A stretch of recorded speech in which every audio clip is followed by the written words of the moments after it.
Hola, soy Diego Giacomini. Suscríbete a mi canal para no perderte ninguno de mis videos. Activa la campanita en todas las notificaciones, así te llega una alerta y no te perdés ninguno de los nuevos videos que se suben al canal. Buenas tardes. Este es un video que va a procurar unir dos temas. Uno, el realmente importante, que es un tema epistemológico de metodología del conocimiento, o sea, cómo se tiene que explicar un determinado fenómeno económico y sus consecuencias, o cómo se deben construir leyes del comportamiento humano en general, leyes sociales en general, o más específicamente, leyes económicas. Y de ahí podemos saltar a la otra esfera de este video, que es el tema coyuntural. Cómo se tiene que estudiar, justificar, por ejemplo, una dolarización y las contribuciones que podría hacer potencialmente la dolarización a los ciudadanos que viven en el lugar donde se dolariza. Básicamente, ¿qué hacen todas las escuelas del pensamiento económico? Desde el marxismo, el neokeynesianismo, el antiguo keynesianismo, los clásicos, los nuevos clásicos, los monetaristas. Estas personas o estos profesionales, en este caso de la economía, utilizan como metodología del conocimiento, como herramienta epistemológica, utilizan el empirismo. Del otro lado, en forma completamente opuesta, tenemos dentro del campo de los economistas a la escuela austríaca, que no utiliza el empirismo, sino que utiliza la praxeología. ¿La praxeología qué es? Rápidamente y muy sencillo. La praxeología llega a elaboraciones de leyes del comportamiento humano en general, leyes del comportamiento económico en particular, utilizando el comportamiento reflexivo, la lógica deductiva, el racionalismo, pero no el racionalismo de Descartes, sino el racionalismo basado en el principio de la acción y el principio de la argumentación, que son categorías de la acción humana. A partir del principio de la acción, que concibe al investigador como actor de la acción, y a partir de esa acción dentro de un entorno físico, tangible, en un medio, cooperando y asociándose con el prójimo, dentro de un ambiente con instituciones, recoge información, recoge datos.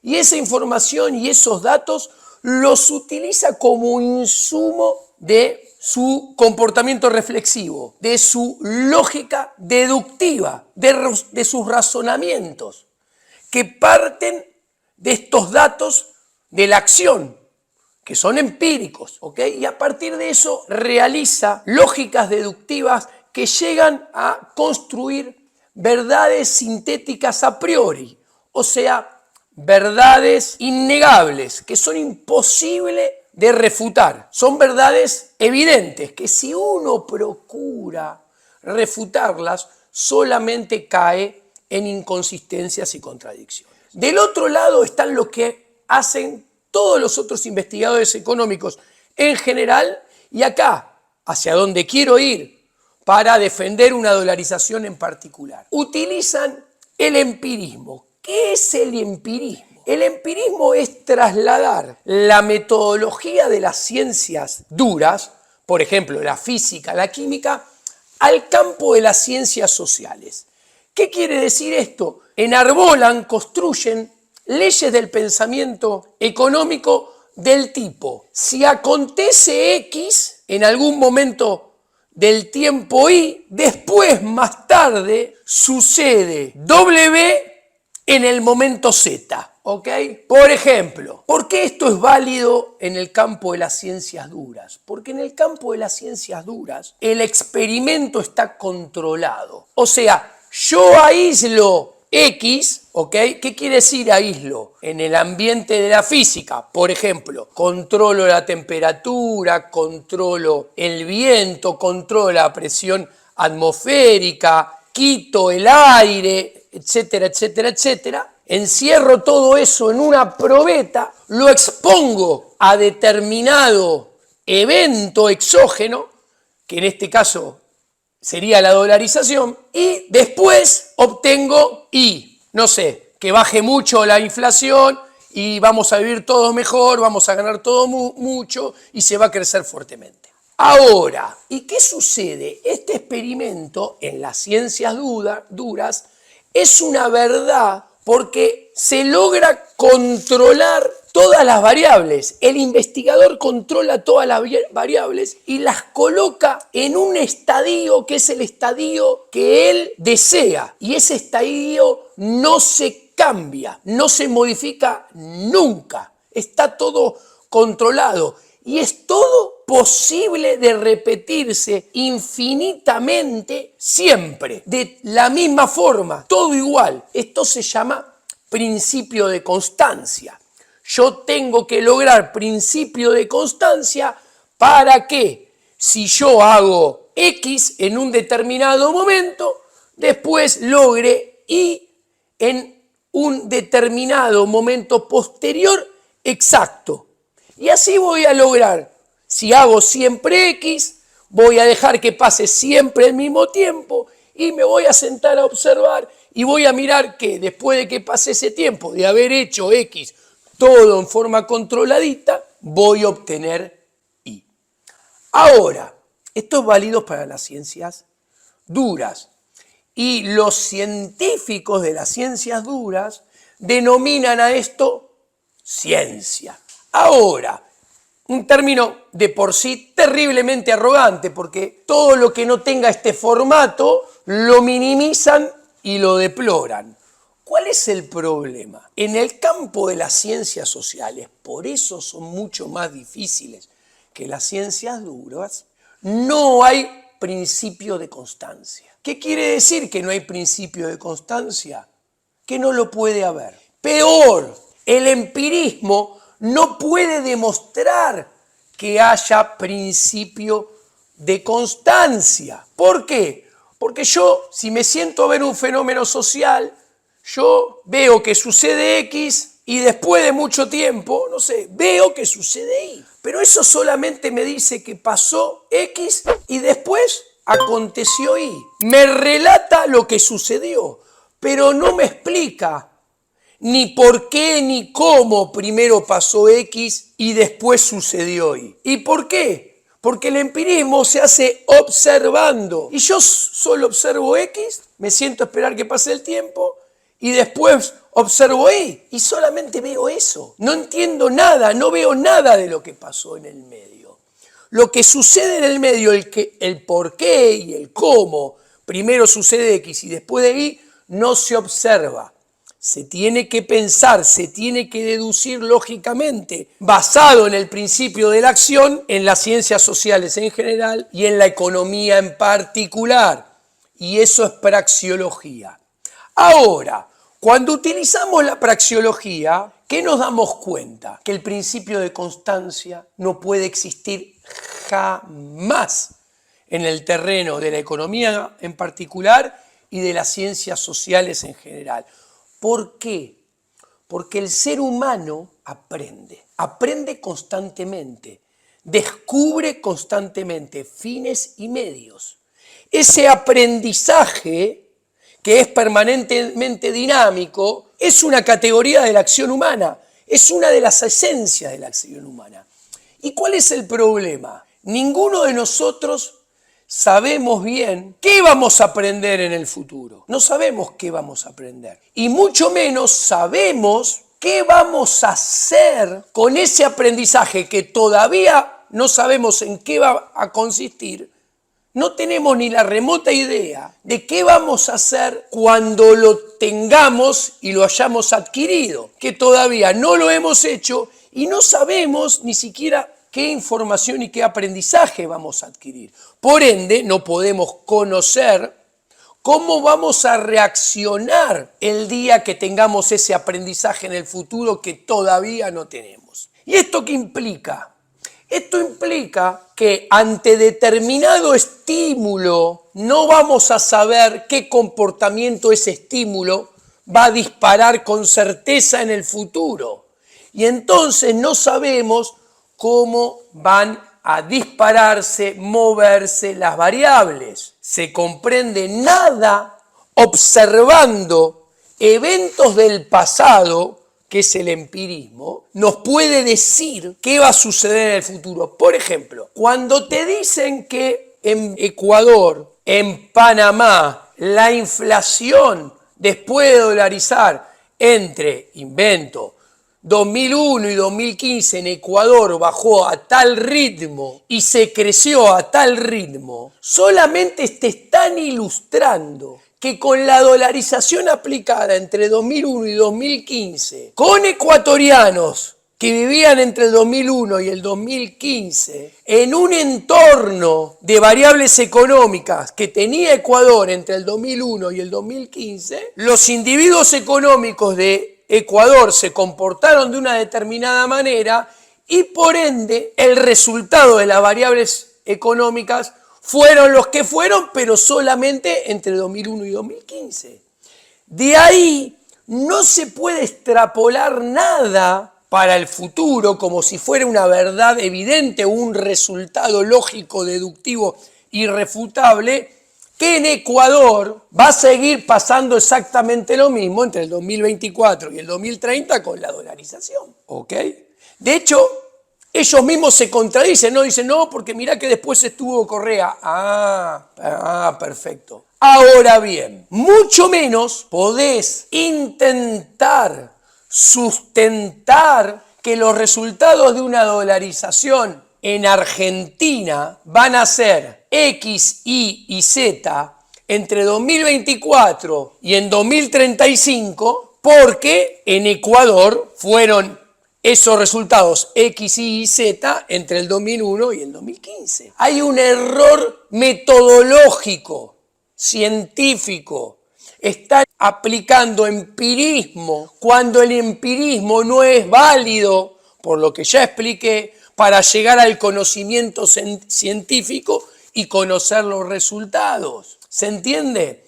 ¿Ustedes creen que yo le estoy mintiendo? Vayamos al primer chart. Esto son frases que extraje de un documentito de Emilio Campo y Nicolás Kachanowski que contestaron en forma muy débil y errónea una sola de las 8 críticas que le hicimos con el profesor Mariano Fernández en un artículo en Infobae. Paso a leer, fíjense. Están sacadas de contexto, pero no cambia nada. No voy a poner todo el artículo acá.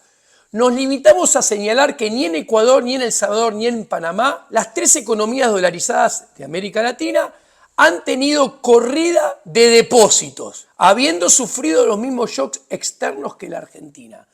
Ellos, ante nuestra crítica que decíamos que su reforma de dolarización dejaba la puerta abierta para que haya corridas en Argentina, desde que la implementen, no sé, 2024, 2025, no importa, 2026, mientras todo lo que dure, 2030, 2035, ellos dicen, no, eso no va a pasar, porque eso nunca pasó ni en Ecuador, ni en El Salvador, ni en Panamá.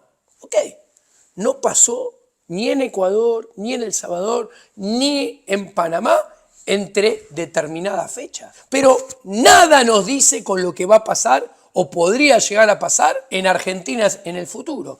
Ni siquiera dice qué podría pasar en Ecuador, en El Salvador, en Panamá en el futuro. Que en Ecuador venga pasando algo no quiere decir, no se argumenta de esta manera que seguirá pasando exactamente lo mismo. ¿Ok?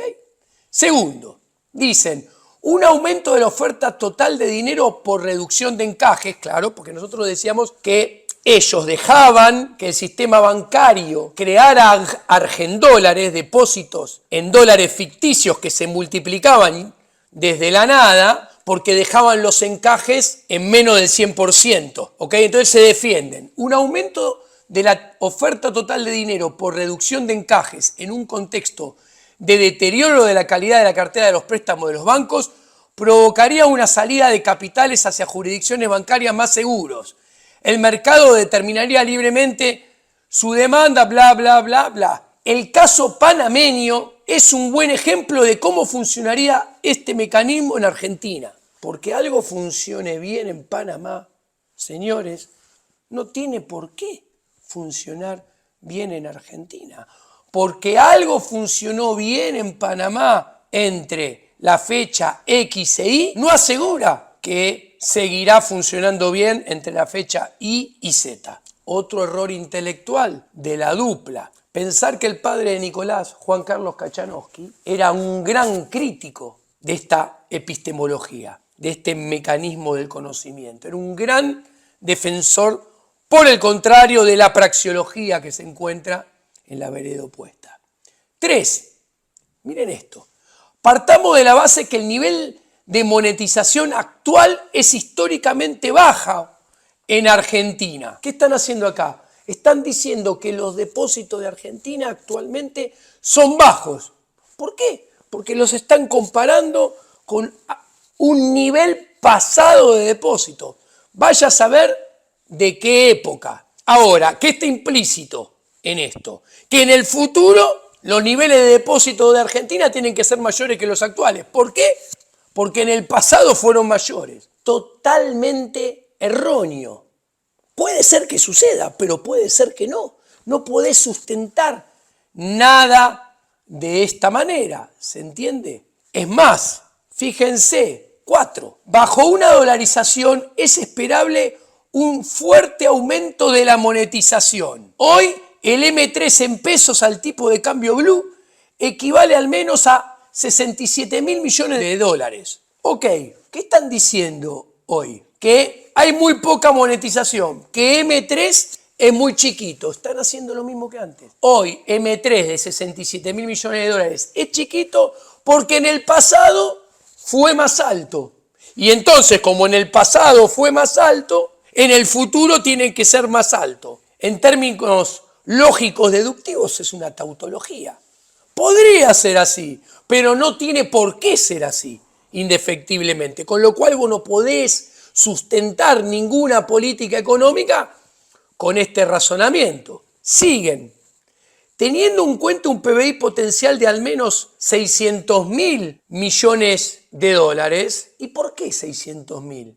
No 400.000, no 300.000, no 1 billón. Están haciendo un supuesto tirado de los pelos y porque se le ocurre. Obviamente, yo sé, cometen de vuelta el mismo error. Dicen, no, porque Argentina tiene que ir a este PBI potencial. ¿Por qué? Porque en algún momento atrás lo tuvo. Entonces lo debería volver a tener. Puede ser que sí, puede ser que no. Pero el razonamiento es falaz, está mal. Ahora, también oculta una arrogancia, que es, nosotros sabemos que nuestro proyecto es bueno, que está haciendo bien las cosas, entonces va a generar un fabuloso resultado y el PBI potencial va a ir a estos 600.000 millones. O sea, hay una circularidad en el razonamiento que es otro error intelectual. Parece el Excel cuando te pone error de fórmula, hay circularidad. Es más, siguen, miren lo que dice en rojo el chart. Si la Argentina alcanzara el mismo nivel de monetización que Ecuador, el M3 ascendería a más de 300.000 millones. Esta expansión monetaria no sería inflacionaria porque en gran medida reflejaría un aumento equivalente de la demanda de dinero en el contexto de una fuerte expansión económica. Es importante no confundir, sostienen ambos autores, ambos escenarios. Además, sería una monetización gradual, exactamente igual tal ocurrió en Ecuador. De vuelta recurren al empirismo de las ciencias físicas duras, que es una herramienta epistemológica adecuada para las ciencias duras, pero errónea y que lleva a conclusiones tal vez, muy probablemente equivocadas, en el campo de las ciencias sociales en general y económicas en particular, que lo que hacen es que de manera arrogante se diseñen este tipo de políticas que, como están pensadas con argumentos o con metodologías del conocimiento equivocadas, llevan a malos resultados. ¿Quieren ver? Miremos el siguiente chart. A la izquierda lo muestran. Estos dos charts muestran los argumentos que utilizan. A la izquierda vemos la monetización en Ecuador de M3 sobre PBI. 99 en naranja. Y miren la monetización hasta el 2020. Va para arriba. ¿Cuál es el argumento? Y miren cómo en Ecuador la monetización entre 1999 al 2020 subió como subió en esos 20 años gracias a dolarización. En Argentina tiene que suceder exactamente lo mismo. Eso sucedió con los ecuatorianos, con el andamiaje institucional de Ecuador, con los políticos de Ecuador, con los productos que produce, importa, exporta, consume Ecuador, con la inserción de Ecuador, con la idiosincrasia de Ecuador. Todo eso es totalmente diferente en Argentina. Entonces vos no podés extrapolar el comportamiento de las variables del pasado en Ecuador al futuro de Argentina. Es un error. Y es más, pueden ver a la derecha cómo hay una suave tendencia hacia la baja de los agregados monetarios M2, depósitos a la vista y circulante en poder público en Argentina. Entonces, miren, como tiene una tendencia hacia la baja, deberían volver a subir para arriba. Puede ser que sí, puede ser que no, pero nada se sustenta así. Ahora, vayamos al siguiente chart. Emilio Campo y Nicolás Kachanowski siguen con el empirismo, que la escuela austríaca demuestra que conduce a análisis erróneos y a conclusiones viciadas de nulidad. Si Juan Carlos Kachanowski viera este tipo de argumentación, por favor. Escriben, el caso de Ecuador también sirve para ilustrar otro punto. El gráfico siguiente muestra la evolución de M2 en comparación con los de Estados Unidos, teniendo como base 100 2008. Como puede apreciarse, en Ecuador la oferta monetaria se expandió mucho más rápidamente y sin embargo la tasa de inflación se mantuvo en línea con lo de Estados Unidos. De hecho, en los últimos años fue inferior a la de Estados Unidos. Emilio Campo y Nicolás Kachanowski siguen abusando de la metodología del empirismo, que repito y es necesario repetir todas las veces que sea necesaria. Es una herramienta epistemológica intelectualmente errónea cuando se la aplica a las ciencias sociales en general y a la elaboración de reglas del comportamiento humano, especialmente al económico, que conducen a conclusiones viciadas de nulidad y que pueden llevar a diseños y aplicaciones de políticas mal diseñadas. A ver, esto pasó en Ecuador y esto pasó en Estados Unidos, según muestra el grafiquito, entre el 2000 y el 2020. Y miren la contradicción supina verde que está anotada ahí que sucede. Ellos mismos se contradicen, porque ¿qué ven ahí? A la izquierda ven que Ecuador y Estados Unidos tienen diferente evolución de M2 y a la derecha tienen diferente tasa de inflación. ¿Cómo? Si los dos tienen la misma moneda, señores. Me están dando la razón a mí. ¿Qué quiero decir? Las dos economías dolarizadas generan con dolarización diferentes resultados. No es lo mismo, como ellos mismos dicen, la evolución de M2 y la evolución de inflación en Ecuador y en Estados Unidos. Por ende, tampoco tienen que ser igual. En Argentina si dolariza, podría llevar un resultado totalmente diferente. Se contradicen ellos mismos con lo que ellos escriben. Sigo avanzando. Seguimos con más de esto. Agregan, en primer lugar, nuestra reforma es consistente con los regímenes monetarios que actualmente existen en El Salvador, Panamá, Puerto Rico, Hong Kong, Kosovo y Bulgaria, y otros países que han adoptado el dólar o el euro. Bueno, Habrá que ver si se dolariza, Argentina honra este tipo de comportamiento o, por el contrario, su macroeconomía en general y la economía monetaria argentina en particular dispara otro tipo de comportamiento. Nada dice, nada, no hay ningún link entre con dolarización los resultados de Panamá, Puerto Rico, Hong Kong y Kosovo y Bulgaria sean unos, entonces en Argentina tengan que ser similares. De hecho, los resultados en este conjunto de países que ellos nombran no son los mismos tampoco. Señores, dejen de tratar de hacer física en el campo de la economía en particular y las ciencias sociales en general. Miren qué interesante, siguen incurriendo en el mismo error. Desde el punto de vista monetario, nuestra propuesta es tan consistente como el régimen monetario y bancario que existió en la Argentina entre 1900 y 1914. Bueno, pero teníamos una caja de conversión, la de Pellegrini, con oro, ¿ok? No teníamos dólar. O sea, ya están comparando peras con manzanas y dicen que las peras y las manzanas son consistentes entre sí. O sea, dos cosas diferentes dan el mismo resultado. Quiere decir que haciendo cosas diferentes a la dolarización se puede llegar a resultados similares a la dolarización.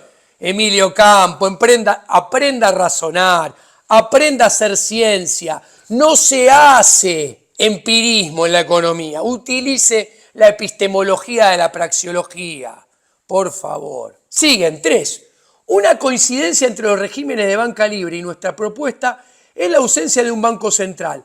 La experiencia de Escocia y de Canadá y de otros países demuestra que estos regímenes fueron estables. Capaz eran estables porque hace frío en Escocia y Canadá. Chiste.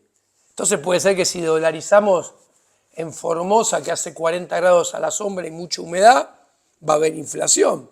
Digo, ¿no? Sigo.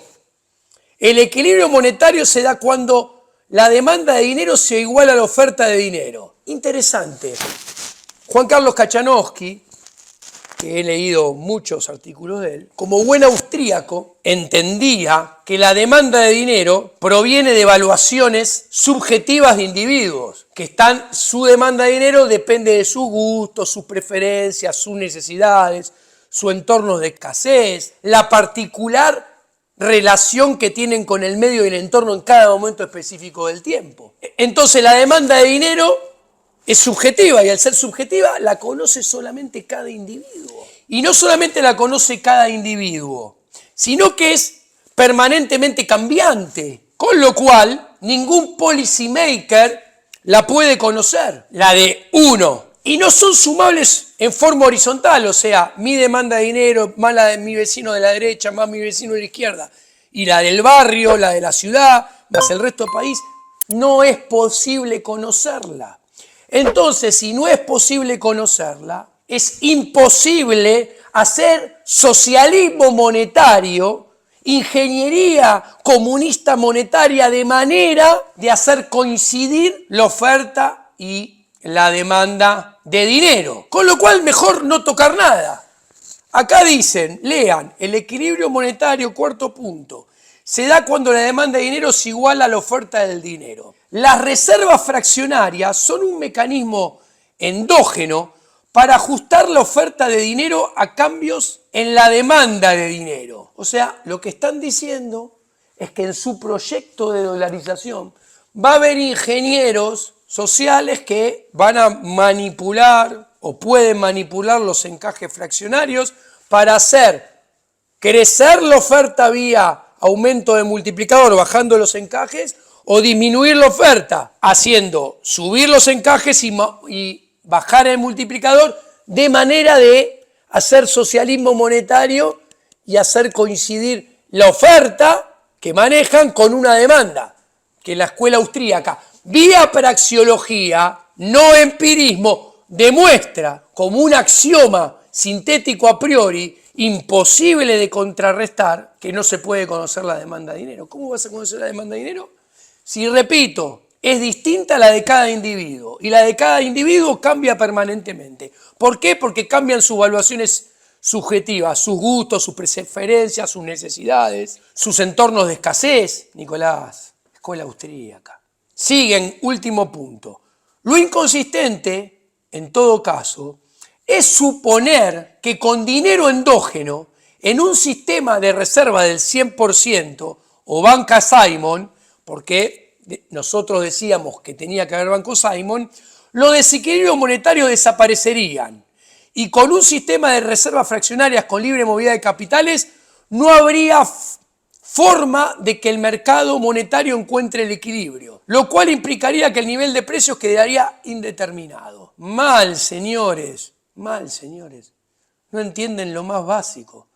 Nunca decimos que no va a haber desequilibrio. Puede haber desequilibrio. De hecho, planteamos que debería haber una sana deflación con un patrón oro con 100% encajado. Si hay una sana deflación, hay un desequilibrio monetario. ¿Por qué? Porque quiere decir que crece la demanda por sobre la oferta. Hay desequilibrio, por eso hay deflación.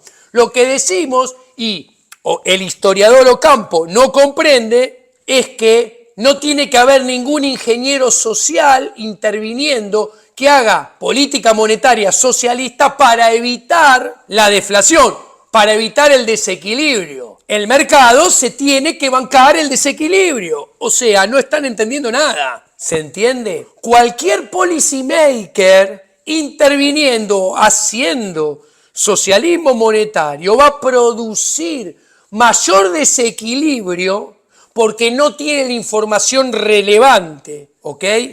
Porque tiene problemas de información primarios y secundarios para hacerse de la información relevante. Entonces no puede hacer política monetaria eficiente, nunca puede coordinar, machear la oferta y la demanda de dinero. Justamente todo lo contrario, decimos que seguramente con un encaje fraccionario del 100% va a haber, y patrón oro, va a haber desequilibrio monetario y va a aparecer una saludable deflación y que nadie intervenga y que deje que ese desequilibrio haga su trabajo, que va a ser bueno. No entienden nada, Emilio Ocampo. Y Nicolás, vos, yo sé que te autodefinís como austríaco y esto no es nada personal, ¿ok? Pero lo firmaste el artículo.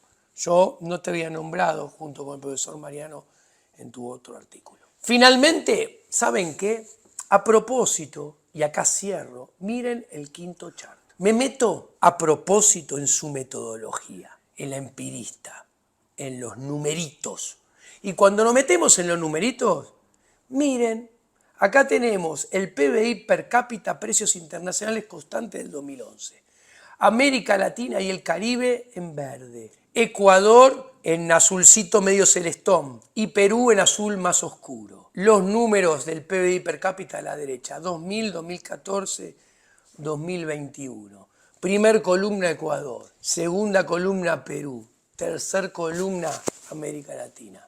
Señores, los números que tanto les gusta a ustedes muestran que en los tres periodos, 2021-2014, 2014 contra 2000, con cualquier otro andamiaje, Perú hizo mejor las cosas, le salió mejor el resultado que Ecuador. ¿Se dan cuenta que no tienen que tratar de avalar nada con esta metodología del conocimiento, con el empirismo? Es tan nula, porque es tan intelectualmente equivocada, que les termina jugando en contra. Usen la praxeología. Les recomiendo, lean la parte filosófica y de praxeología de Hans Hermann Hoppe. Hasta luego. Este video es posible gracias a vos. Para que siga siendo posible, realiza tu donativo a través de los diferentes medios de pagos que encontrarás en la descripción y en el comentario destacado. A través de Patreon, donde encontrarás diferentes beneficios exclusivos. También podés usar la opción Unirte de YouTube. Muchas gracias.